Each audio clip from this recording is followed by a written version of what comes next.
Hello friends, আপনাদের সবাইকে plants A to Z চ্যানেলে স্বাগত।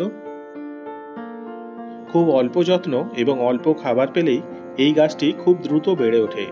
আর গাছটির পাতার ফাঁকে ফাঁকে ফুটে ওঠে এই রকম হালকা বেগুনি রঙের সুন্দর ফুলগুলি।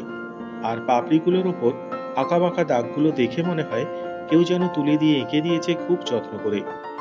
ফুলগুলোর কোনো গন্ধ না থাকলেও এই ফুলের সৌন্দর্য আপনাকে মুগ্ধ করবেই। শুধু তাই নয়, এই গাছের ঔষধি গুণও কিন্তু প্রচুর। তাই বলবো, যারা একটু শৌখিন মানুষ এবং হাতে তেমন সময় নেই গাছের পরিচর্যা করা, তারা এই সুন্দর ফুলের গাছটি বাড়িতে বসাতেই পারেন। গাছটির নাম মালবা ফুলের গাছ। কিন্তু এই গাছ বাড়িতে বসালে কবে, কিভাবে, কেমন টবে বসাবেন এবং বসালে কি কি কারণে ফুল আসে না এবং এই গাছের ঔষধি গুণগুলি বা কি কি, আজ আমি সেই সব ব্যাপারেই আপনাদের বলবো। তাহলে চলুন জেনে নেওয়া যাক।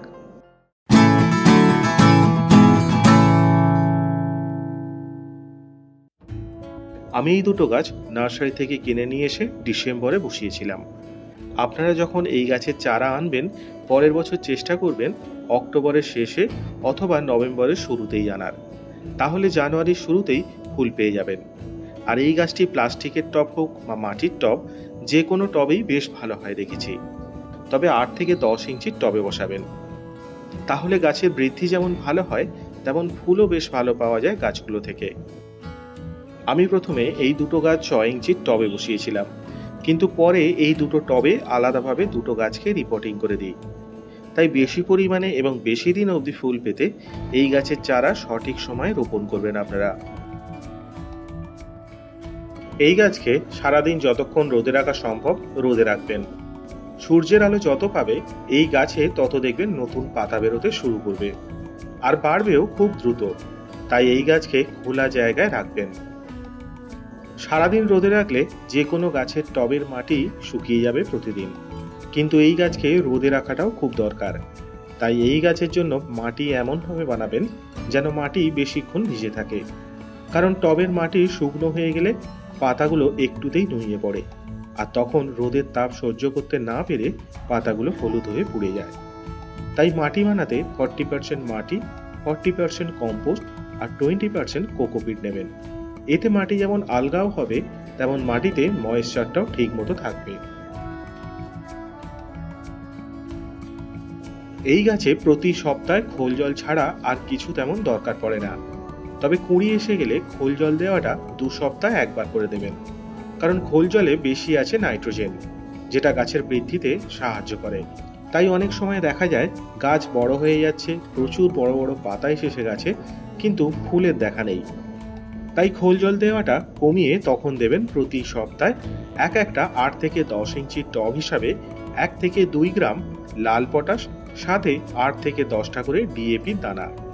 এতে যেমন গাছে আরো কুঁড়ি আসবে, তেমন গাছ ভর্তি হয়ে ফুল ফুটবে একদম নিচ থেকে উপর অব্দি, ঠিক এই রকম ভাবে। এমনিতে এই গাছের প্রুনিং এর দরকার পড়ে না, তবে আপনারা চাইলে একদম মাঝের ডালটি কেটে দিতে পারেন।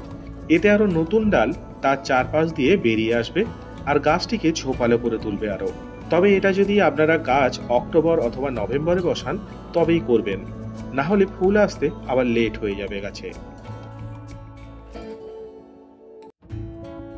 তবে এই গাছের পাতাগুলো বড় বড় হওয়াতে অনেক সময় এই যে দেখছেন গোড়া থেকে কুঁড়িগুলো ফুটছে, এগুলো সূর্যের আলো সেইভাবে পায় না।